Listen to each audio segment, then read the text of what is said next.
Ladies and gentlemen, my name is Keith. I've got a little bit of voice left. It is 1:22 on the East Coast, 10:22 on the West, coming to you right after UFC 214. Many times you see a pay-per-view or a card and it's built up in terms of, oh, this is going to be the greatest thing ever.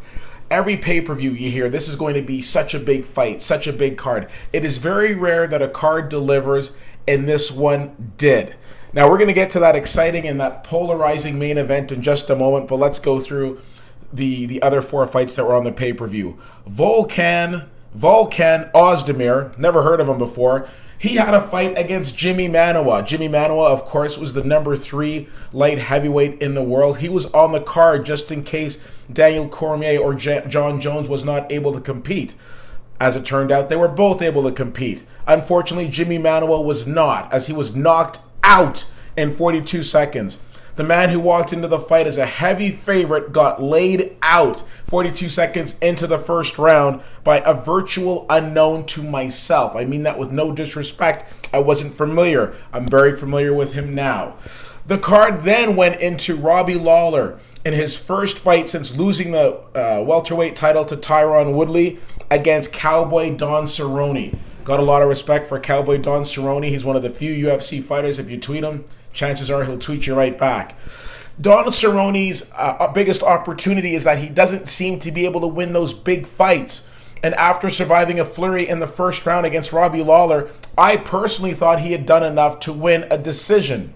Unfortunately, I am not a judge. The judges did not agree. And wouldn't you know, Robbie Lawler ended up winning that fight by unanimous decision.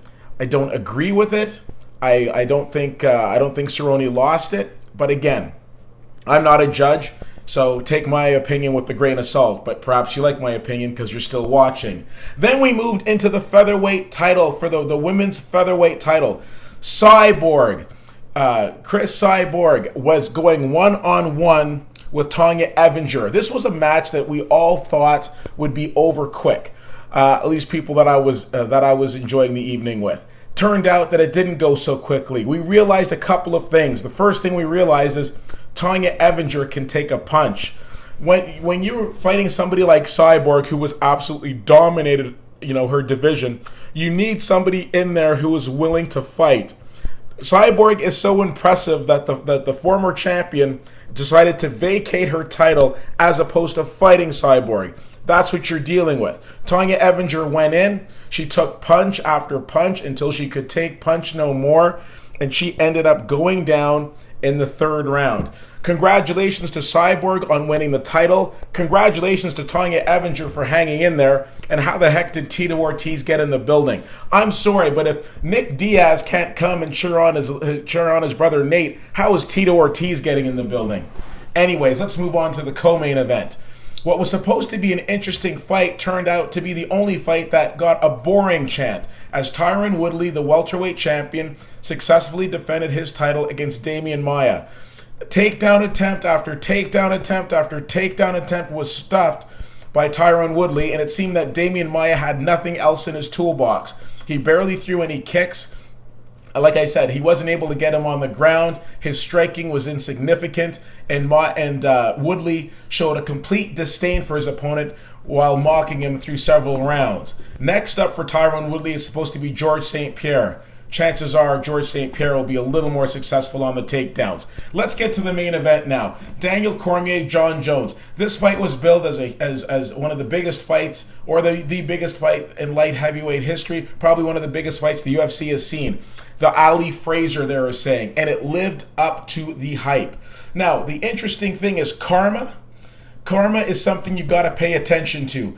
The first time they fought, when John Jones won, he was a little arrogant and brass after winning, and then of course he started his downward spiral. When Daniel Cormier won the title, the vacant title at the time against Anthony Rumble Johnson, he didn't take a moment to thank his opponent. He didn't thank his coaches. He didn't thank the fans. All he did was go lash out at John Jones. John Jones, get your stuff together. I'm waiting on you.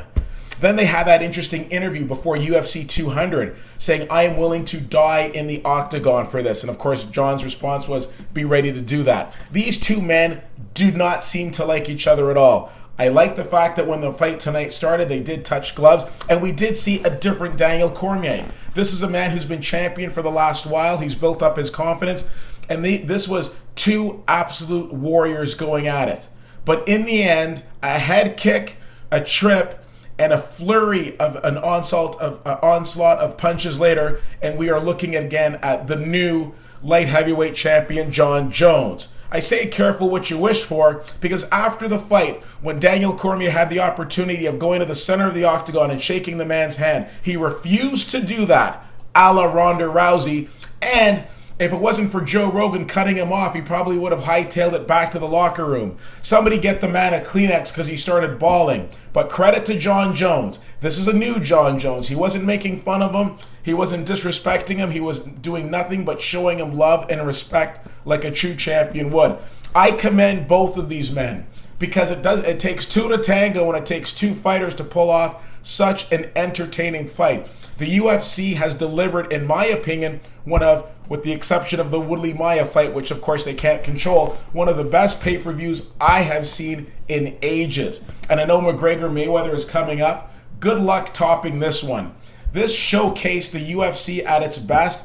It wasn't, there weren't any sort of gimmick fights, and we had two of the best fighting. I don't know where Daniel Cormier goes from here. I don't know if he moves up to the heavyweight division. I don't know what he does. It's very frustrating, I'm sure, knowing that you can pretty much beat everybody in the division except for the champion. But Cormier was getting a little too cocky for his own good, and tonight karma caught up with him. And Jon Jones, whether you like him or you don't, you have to respect the fact that he went through all of this. He came back, and he wasn't the OSP Jon Jones that everybody was criticizing. He was the Jon Jones of old, putting together combinations and just absolutely finishing his opponent. One is not good without the other. They need each other, and they needed each other for this fight to be as exciting as it was, so I commend them both. Dana White has to be proud and happy of how this night turned out. I am so excited. I'm going to go probably drink something to help my throat so I can talk properly again. But I was coming unglued on my seat. Other than, I think the last time I was this excited for a fight was Aldo McGregor. Fortunately, this one lasted longer than 13 seconds, and it was probably one of the most entertaining fights for me this year. It totally lived up to the hype. What did you guys think of Jones Cormier 2? Let me know. I'd love to hear from you, and the way you can reach out to me is simple. CFL_fan on Twitter, Facebook.com/Whitty Whittier, and WhittyWhittier.com. Thank you so much for checking this out. My name is Keith, and I'll talk to you soon.